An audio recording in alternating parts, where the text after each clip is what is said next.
जैसा कि हम सब जानते हैं कि बिग बॉस 15 ख़त्म हो चुका है और इस साल की ट्रॉफ़ी अपने नाम की है तेजस्वी प्रकाश ने। लेकिन हर साल की तरह इस साल भी काफ़ी लोगों को लग रहा है कि रिज़ल्ट बाइस थे और बिग बॉस अनफेयर रहे। स्पेशली जब तेजस्वी के जीतने पर एकता कपूर ने तेजस्वी को लीड लेते हुए नागिन 6 की अनाउंसमेंट कर दी। यहाँ मैं आपको ये बता दूँ कि मैंने काफ़ी टाइम पहले अपने चैनल पर बता दिया था कि तेजू को नागिन 6 के लिए सिलेक्ट कर लिया है और ये सब तेजू के जीतने से काफ़ी पहले हो चुका है। तो आज हम बात करने वाले हैं कि बिग बॉस के रिजल्ट्स फेयर थे या अनफेयर। एकता कपूर ने तेजस्वी के जीतते ही नागिन 6 की अनाउंसमेंट कर दी और अब प्रोमो में तेजस्वी नई नागिन के रूप में नज़र आ रही हैं और 12 फरवरी से ये शो शुरू भी हो रहा है। ये सब देखकर लोगों के दिल में कई सवाल आ रहे हैं कि एकता ने अपने शो को प्रमोट करने के लिए जानबूझकर तेजस्वी को जिताया है और असल में विनर कोई और ही होना चाहिए था। और ये पहली बार नहीं है जब बिग बॉस को अनफेयर कहा जा रहा हो। हर सीज़न में अगर वो कंटेस्टेंट नहीं जीतता जिनके फैंस ने पूरी जर्नी उनको सपोर्ट किया है, तो वो फैंस ऐसे इल्ज़ाम लगाना शुरू कर देते हैं।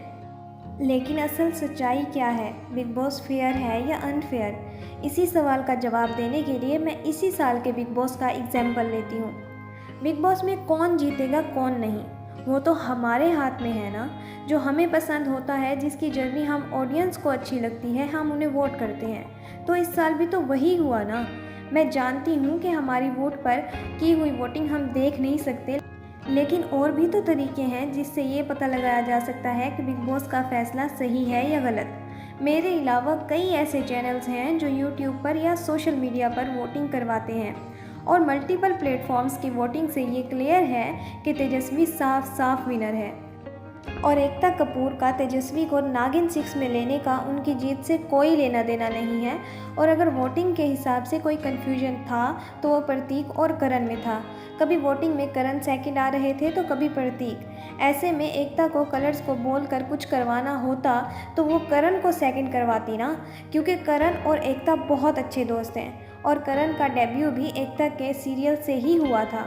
लेकिन ऐसा नहीं हुआ क्योंकि करण के वोट्स प्रतीक के वोट्स से कम थे। और मेरे पास एक और एग्जांपल है।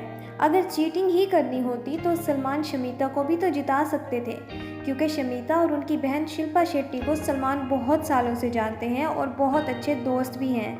लेकिन फिर भी शमीता टॉप 3 तक भी नहीं आ पाई। और एक और बात, बिग बॉस की टीम कोई छोटी नहीं है, हज़ारों लोग बैक कैमरा काम करते हैं। अगर कोई अनफेयर करेगा तो बाहर बात ज़रूर निकलेगी। ये थे मेरे logics behind big boss 15 results. क्या आपको लगता है मैं सही हूँ या आपके लॉजिक्स डिफरेंट हैं? जैसा भी हो मुझे कमेंट्स में ज़रूर बताइएगा और चैनल को सब्सक्राइब करना और वीडियो को लाइक एंड शेयर करना ना भूलिएगा।